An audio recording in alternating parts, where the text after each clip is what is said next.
Diabète gestationnel ou de grossesse. Le diabète gestationnel est un problème de sucre trop élevé dans le sang qui apparaît pendant la grossesse. Pour la majorité des femmes, ce type de diabète disparaît après l'accouchement. Le diabète gestationnel se manifeste chez environ 10% des femmes enceintes. Il survient généralement lors de la deuxième moitié de la grossesse. Le diabète gestationnel survient lorsque le pancréas n'arrive plus à produire assez d'insuline face à l'augmentation du taux de sucre dans le sang occasionnée par la grossesse. Il en résulte une hyperglycémie avant ou après les repas. Le diabète gestationnel est dépisté via les prises de sang effectuées en début de grossesse ou via l'hyperglycémie provoquée faite vers la 24e et la 28e semaine de grossesse. Il existe plusieurs facteurs de risque qui prédisposent au diabète gestationnel ou de grossesse. Présence de diabète dans la famille. Grossesse antérieure avec un bébé de plus de 4 kg à la naissance. Présence d'un diabète gestationnel ou intolérance au glucose lors d'une grossesse antérieure. Grossesse survenant après 35 ans. Surplus pondéral avant ou durant la grossesse. Appartenance à un groupe ethnique à risque, autochtone, hispanique, asiatique, africain.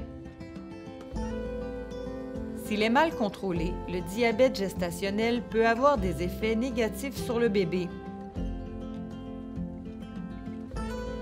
Entraîner la naissance d'un bébé de plus de 4 kg. L'accouchement peut être plus laborieux et nécessiter une césarienne. Augmenter les risques que le nouveau-né ait une hypoglycémie à la naissance. Léger risque de jaunisse et difficultés respiratoires à la naissance. Risque de surplus de poids ou intolérance au glucose chez l'enfant au début de l'âge adulte. Après le diagnostic de diabète gestationnel, il est essentiel de mesurer son taux de sucre sanguin, glycémie, 4 fois par jour jusqu'à l'accouchement. Les glycémies doivent être prises avant le déjeuner et 1 heure après le début des 3 repas principaux. Les glycémies cibles durant la grossesse sont les suivantes. Avant les repas, moins ou égal à 5 millimoles par litre. 1 heure après les repas, moins ou égal à 7,7 millimoles par litre. L'alimentation peut aider à maintenir les glycémies dans les valeurs normales. L'objectif est de couvrir les besoins en énergie et en nutriments durant la grossesse et maintenir la glycémie dans les valeurs normales spécifiques à la grossesse par le biais d'une alimentation saine et équilibrée. L'alimentation équilibrée chez la femme enceinte atteinte de diabète gestationnel s'appuie sur quelques principes importants. 3 repas et 2 à 3 collations par jour. Horaire de repas stable. 2 à 3 heures maximum entre les repas et collations. Prendre un petit déjeuner léger pour éviter l'hyperglycémie en matinée. Bien répartir les aliments qui contiennent des glucides à chaque repas et collation. Intégrer des sources de protéines à tous les repas et collations. L'assiette équilibrée de la femme enceinte. Légumes, 1 demi-assiette. Féculents, 1/4 d'assiette. Sources de protéines, 1/4 d'assiette. Fruits et produits laitiers. Qu'est-ce que les glucides? Les glucides regroupent tous les types de sucre que vous consommez. Il s'agit des molécules contenues dans les aliments que vous mangez qui influencent la glycémie. Les différents types de sucre ne font pas augmenter la glycémie de la même façon. Les sucres rapides font rapidement monter la glycémie, contrairement aux sucres complexes qui permettent un meilleur contrôle de la glycémie. Les sucres complexes. Les sucres complexes sont de longues chaînes de sucres simples liés les uns aux autres. Lorsque consommés, le corps doit briser les liens entre les sucres simples pour pouvoir les digérer, ce qui fait augmenter la glycémie lentement. Parmi les aliments qui contiennent des sucres complexes, produits céréaliers, légumes, féculents, légumineuses. Les sucres rapides.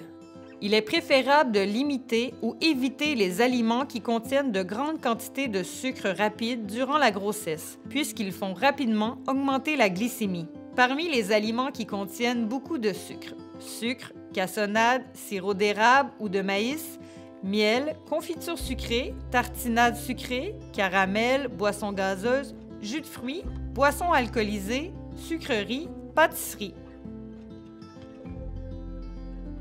Pour éviter les hyperglycémies, il est recommandé de surveiller ses apports en glucides.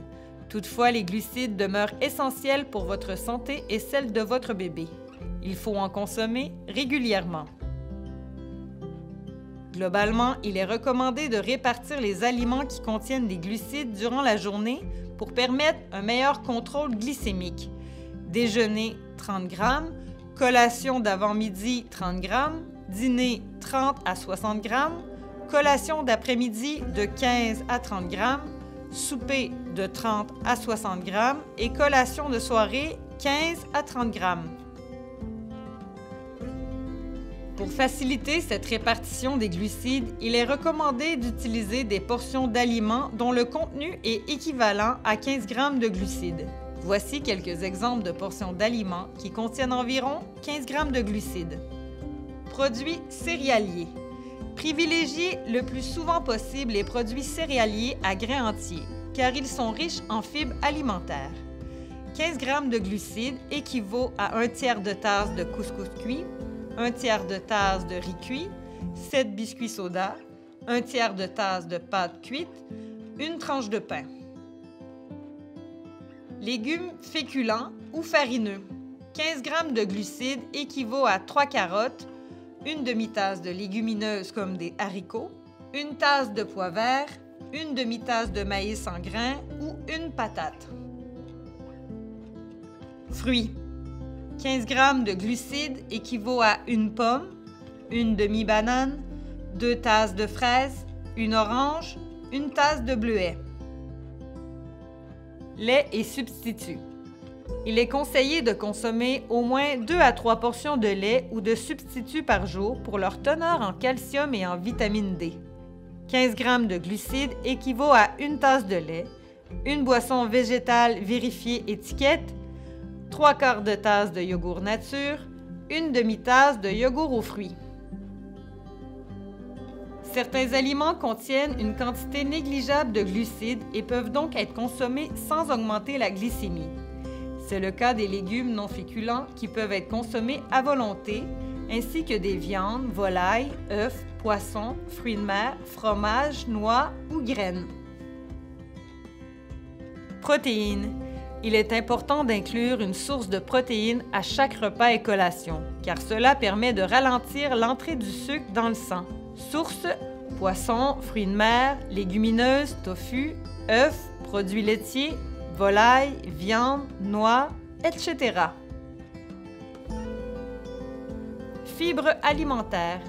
Augmenter sa consommation de fibres alimentaires permet un fonctionnement régulier des intestins et prévient l'augmentation trop rapide de la glycémie après un repas. Sources: produits céréaliers à grains entiers, fruits, légumes, légumineuses, noix et graines. Les édulcorants artificiels. Certains édulcorants sont à éviter durant la grossesse, le cyclamate et la saccharine. Bien que d'autres édulcorants soient permis, aspartame, sucralose, acésulfame K, ils ne doivent pas être consommés de façon excessive. Pour mieux connaître la teneur en glucides des aliments du commerce, référez-vous aux étiquettes nutritionnelles. Notez la portion de référence, notez la quantité de glucides totales, notez la quantité de fibres, soustraire les fibres au glucides total, ajustez le résultat selon la portion que vous prenez. Par exemple, dans ce cas-ci, calculons la quantité de glucides que fournira une portion de 1 demi-tasse de riz brun. La portion de référence est de 1 tasse. Une tasse de riz brun contient 46 g de glucides total. Une tasse de riz brun contient 4 g de fibres. Une tasse de riz brun contient 42 g de glucides. 46 moins 4 égale 42. Une portion de 1 demi-tasse de riz brun fournira 21 g de glucides. Les multivitamines prénatales. Il est recommandé de prendre une multivitamine de grossesse tout au long de la grossesse ainsi qu'après l'accouchement.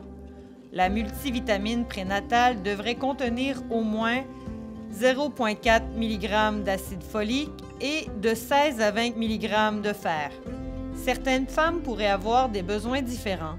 Veuillez en discuter avec un professionnel de la santé.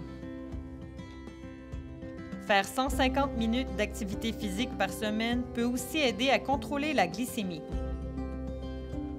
Les activités physiques que vous aimez et qui vous sont familières sont idéales. Les activités sans risque de chute comme le vélo stationnaire, la marche, la natation, le yoga et les exercices prénataux sont recommandés. Marcher 10 minutes après les repas peut aider à diminuer la glycémie. Si malgré l'alimentation et l'activité physique, la glycémie est toujours élevée, on peut opter pour le traitement avec insuline. N'hésitez pas à discuter de vos questionnements et inquiétudes avec un professionnel de la santé, médecin, infirmière, nutritionniste.